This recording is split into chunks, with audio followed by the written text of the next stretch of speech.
ભૂપેન્દ્ર દાદા, મુખ્યમંત્રી ભૂપેન્દ્ર દાદા, જરા જોજો, જે બાળકોના હાથમાં પેન અને ચોપડી હોવી જોઈએ ને, આજે તેમને ભણવા માટે વાલીઓ સાથે ધરણા ને ઉપવાસ પર બેસવું પડ્યું છે. શું આ છે સ્માર્ટ શિક્ષણ? સુરતના મોટા વરાછાની શાળા નંબર 354 માંથી એક ચોંકાવનારો કિસ્સો સામે આવ્યો છે. અહીં છેલ્લા 5 વર્ષથી અંગ્રેજી માધ્યમમાં ભણતા આશરે 320 જેટલા માસૂમ વિદ્યાર્થીઓને કોઈ પણ આગોતરી જાણ વગર અચાનક શાળા નંબર 309 શિફ્ટ કરવાનો જે તુગલકી નિર્ણય લેવાયો છે ને, જેના કારણે વાલીઓમાં ભારે આક્રોશ ફાટી નીકળ્યો છે. વાલીઓનો આક્ષેપ છે કે આ ઓફિશિયલ નિર્ણય 14 મેના રોજ લેવાઈ ગયો હતો, છતાં તેમને શાળા શરૂ થવાના માત્ર 5 દિવસ પહેલા એટલે કે 2 જૂને જ ખબર આપવામાં આવી. કોઈ વાલી મીટિંગ નહીં, કોઈ જાહેર સુનાવણી નહીં. બાળકોએ હવે ભણવા માટે વધુ અંતર કાપવું પડશે અને નવી જગ્યાએ કેવી સુવિધા છે તેની તો કોઈ સ્પષ્ટતા નથી. વાલીઓની બસ એક જ માંગ છે, આ સ્થળાંતર તાત્કાલિક રોકવામાં આવે અને અંગ્રેજી માધ્યમના વર્ગો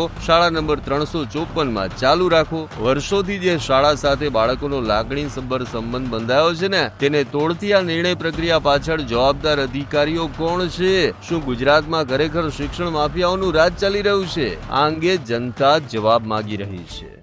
અમારી તમામ માહિતીથી અપડેટેડ રહેવા માટે જોડાયેલા રહો ત્રિશુલ ન્યૂઝ સાથે.